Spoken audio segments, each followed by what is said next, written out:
I'm Drew Weissman, the Roberts Family Professor of Vaccine Research at the Perelman School of Medicine, University of Pennsylvania.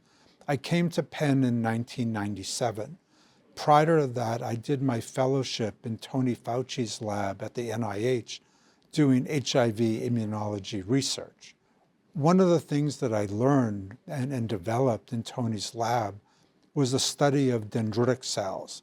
They were a newly identified cell type, and I studied them because I found them very interesting and thought they were very important in HIV. Coming to Penn, what I realized is that dendritic cells were also very important in vaccines. They were the cell that starts all antigen reactions. So a vaccine has to target a dendritic cell to work well. And that's how I met Katie. I had obtained all the different methods for loading dendritic cells except RNA. And then Katie and I kept bumping into each other at the Xerox machine, and we started talking, and I realized that she made RNA. So we started collaborating together, and took us about 8 years to figure out why RNA was so inflammatory, which led to our big 2005 paper that described nucleoside-modified mRNA. That's the RNA that's used in the COVID-19 vaccines from Moderna and Pfizer-BioNTech. And that RNA is what made the vaccines work so well. So in the early years, we couldn't get funding, we couldn't get papers published. We went over 10 years with no funding to do any RNA research. So what happened, it was Katie and I working side by side. I had other funded projects, but you're not allowed to use that money for non-funded projects. So I figured out other ways of getting money that kept Katie and I going for those 10 years. But it was just the two of us. We had no help. We thought of the experiments, we did them, we analyzed the data. Everything was just the two of us. So I guess things changed 2008, 2009, when we finally got some funding. And it wasn't a lot, where we could actually hire somebody to help. And at that time, we started talking to people, including people from Moderna and people from BioNTech, who became very interested in the technology. They licensed the technology from us, which started companies who were interested in RNA. Once we had funding, then we could start doing more and doing more interesting studies, starting with vaccine work and with other things. So Katie and I realized very early on that an RNA could have enormous potential for many different diseases. We used to sit down together and just write all of the different diseases that we thought that RNA could be useful in. And the pages went on and on and on. It spanned everything from vaccines for just about any type of disease, immune-mediated disease, to therapeutic proteins for stroke, for lung diseases, for heart diseases, for inflammatory diseases, straight through to gene therapy, where we could do gene therapy in a person's body, which would greatly decrease the cost and increase the usefulness of the therapies.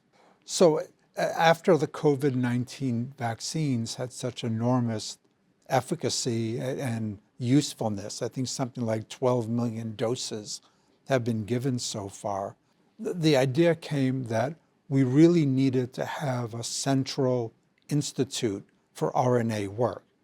There were many RNA researchers scattered across the Penn campus, but they didn't really know each other.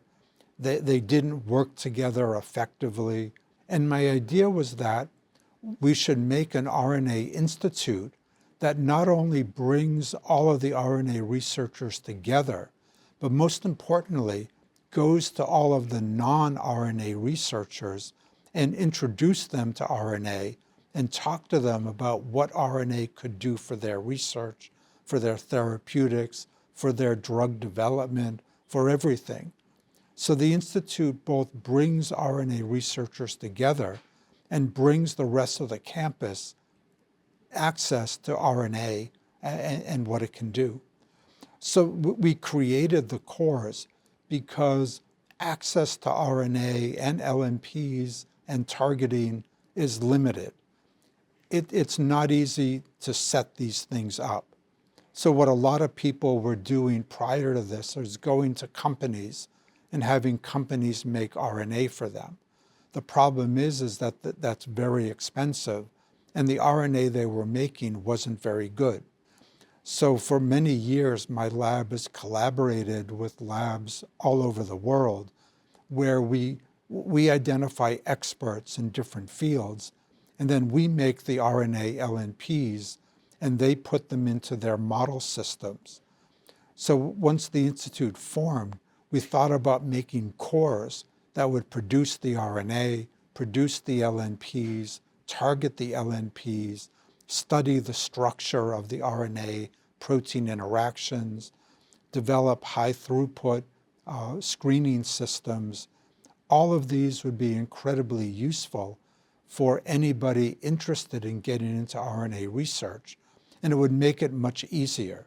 So instead of having to figure out how to make RNA, how to optimize it, how to get it to work, the cores will do all of that.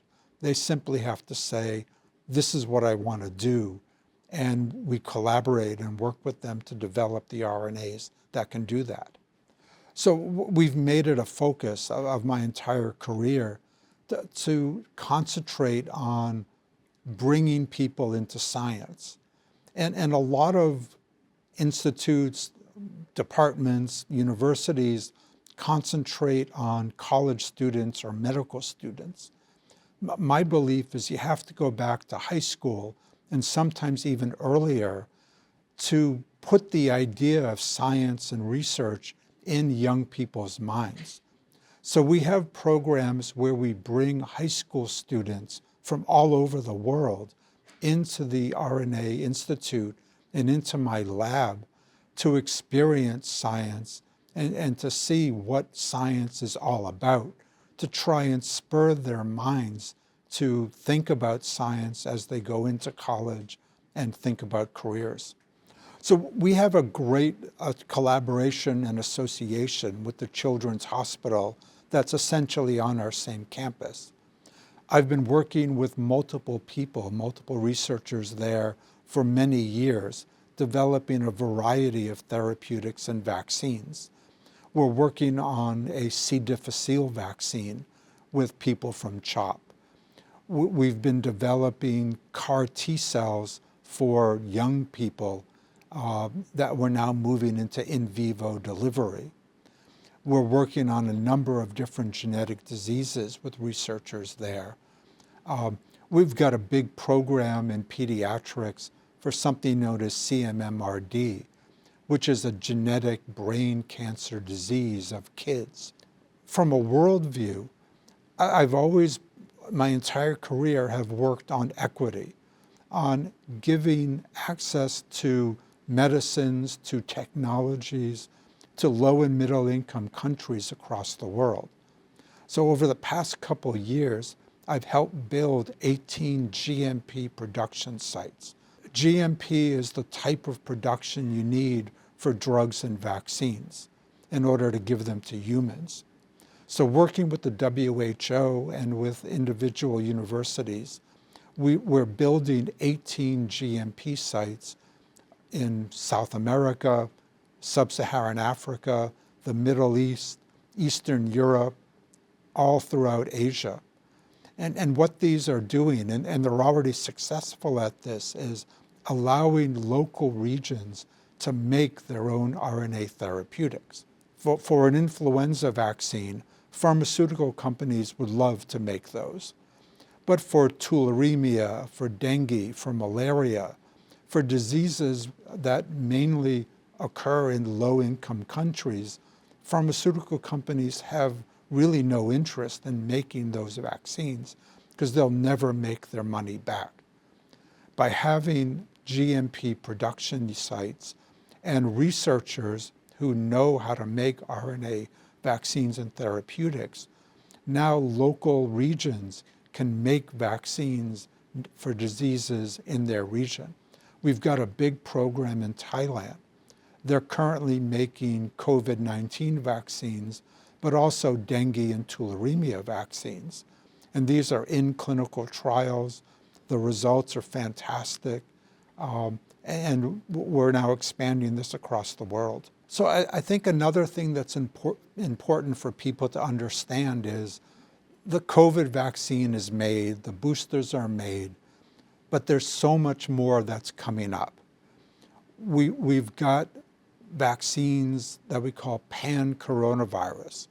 So what that means is those vaccines will work against future variants.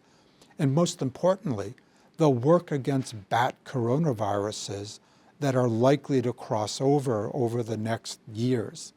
So this is a vaccine that will prevent the next COVID-19 from happening. We have vaccines for autoimmune diseases. We're developing vaccines for food allergies, like peanut allergies. We have therapeutics for brain diseases, stroke, intracranial bleeds, brain cancer. We've got therapeutics being developed for a variety of heart diseases, the #1 killer in the world. We have therapeutics for lung diseases, for autoimmune diseases, for kidney diseases. The most exciting thing right now that I think of is we've developed in vivo gene therapy. So why is that important? Currently, gene therapy, there's been a couple that are FDA approved. They cost a couple $1,000,000 per person. And if you're in the United States and you've got great insurance or a lot of money, that works. If you've got sickle cell anemia, 300,000 people a year are born with sickle cell, mainly in sub-Saharan Africa. They can't afford $2 million a person to cure their diseases. They don't have the facilities even to do gene therapy in much of sub-Saharan Africa. So this new in vivo gene therapy that we're developing only requires a single intravenous infusion, and that will cure their disease. I don't know how much it's going to cost, but it's not going to be anywhere near a couple $1,000,000, maybe in the thousands of dollars. That will allow us to someday go to Africa and the entire world and easily treat sickle cell anemia to alleviate this terrible disease.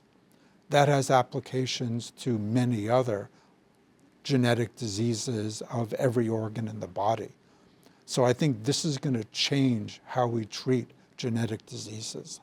So as I mentioned earlier, the beginning of RNA was Katie and I working at a lab bench together. Over the years, luckily, as funding has increased, the lab has expanded. And with the COVID-19 vaccine success, the lab has greatly expanded. What that allows us to do is to develop new approaches, to develop new ideas, to expand into other diseases, to expand really all elements of the technology. So it's really fantastic to see such an expansion of the research by having people who trained here take the technology and use it to develop new ideas.